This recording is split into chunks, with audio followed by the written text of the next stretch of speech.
தமிழக அரசியலில் எம்ஜிஆர், கருணாநிதி, ஜெயலலிதா போன்றோரை எவ்வாறு தவிர்க்க முடியாதோ அதே அளவில் அவர்களுக்கு நிகராக விளங்கியவர் ஆர்.எம். வீரப்பன். எம்ஜிஆருக்கு அடுத்தபடியாக ஜெயலலிதா கட்சியை வழிநடத்துவதாக இருந்த நிலையில் அதனை துணிந்து எதிர்த்தவர் ஆர்.எம். வீரப்பன். 1926 செப்டம்பர் 9ஆம் தேதி அன்று புதுக்கோட்டை மாவட்டம் வல்லத்திராக்கோட்டையில் பிறந்தவர் ராம வீரப்பன்.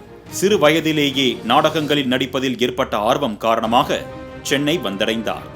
திராவிட சித்தாந்தங்களில் மூழ்கிய வீரப்பனுக்கு பெரியார், அண்ணாவுடன் பணியாற்றும் வாய்ப்பு கிடைத்தது.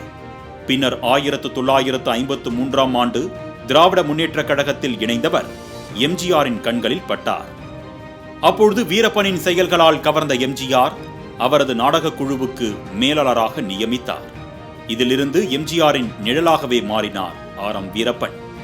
எம்ஜிஆர் அவரது தாயார் பெயரில் சத்யா மூவிஸ் என்ற நிறுவனத்தை தொடங்கி அதனை கவனிக்கும் பொறுப்பை வீரப்பனிடம் ஒப்படைத்தார். பின்னர் சில காரணங்களால் திமுகவில் இருந்து விலகிய எம்ஜிஆர் அதிமுகவை உருவாக்கினார்.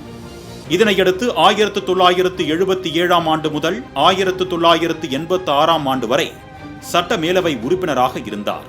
பின்னர் 1986ஆம் ஆண்டு நடைபெற்ற இடைத்தேர்தலில் நெல்லை சட்டசபை தொகுதியில் போட்டியிட்டு வெற்றியும் பெற்றார்.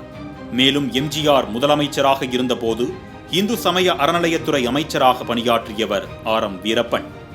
குறிப்பாக 1984ஆம் ஆண்டு நடைபெற்ற தேர்தலின் போது எம்ஜிஆர் சிறுநீரக மாற்று அறுவை சிகிச்சைக்காக அமெரிக்காவில் சிகிச்சை பெற்று வந்தார். அப்பொழுது எம்ஜிஆர் உயிரிழந்து விட்டதாக தமிழ்நாடு முழுவதும் தகவல்கள் வெளியானது. இந்த நேரத்தில் எம்ஜிஆர் உயிருடன் இருப்பதை உணர்த்தும் வகையில் அவரது புகைப்படத்தை முதலில் வெளியிட்டவர் ஆர்.எம். வீரப்பன். எம்ஜிஆருக்கு அடுத்தபடியாக கட்சியை வழிநடத்தும் பொறுப்பு ஜெயலலிதாவின் தோள்களில் விழுந்தபோது ஆர்.எம். வீரப்பன் தன் எதிர்ப்பை பதிவு செய்ய முயன்றார். ஆனால் எம்ஜிஆர் தன்னை எல்லளவும் வெறுத்துவிடக் கூடாது என்று எண்ணியவர் பொறுமை காத்தார். இதனைத் தொடர்ந்து எம்ஜிஆர் மறைவுக்கு பிறகு அவரது மனைவி வி.என். ஜானகியின் அணிக்கு அவர் ஆதரவு தெரிவித்தார். அப்பொழுது சட்டப்பேரவையில் நம்பிக்கை வாக்கெடுப்பு நடத்தப்பட்ட நிலையில் தனி பெரும்பான்மையை நிரூபிக்க முடியாததால் ஜானகியின் அரசு கவிழ்ந்தது.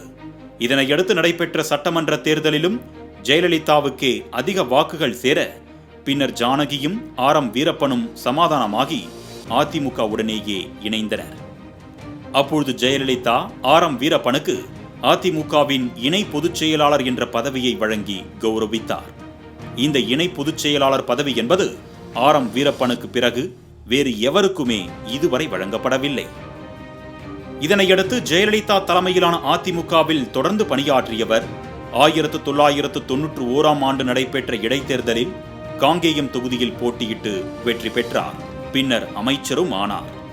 இவ்வாறு காலங்கள் சென்ற நிலையில் திடீரென பாட்ஷா பட வெளியீட்டின் போது ரஜினி பேசிய ஒரே வார்த்தை ஆர்.எம். வீரப்பனின் பதவி போவதற்கு காரணமாக அமைந்தது.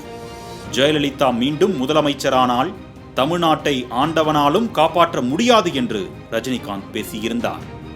இதனால் கொதிப்படைந்த ஜெயலலிதா சத்யா மூவிஸை நடத்தி வந்தவர் என்ற வகையில் ஆர்.எம். வீரப்பனை கட்சியில் இருந்து நீக்கினார்.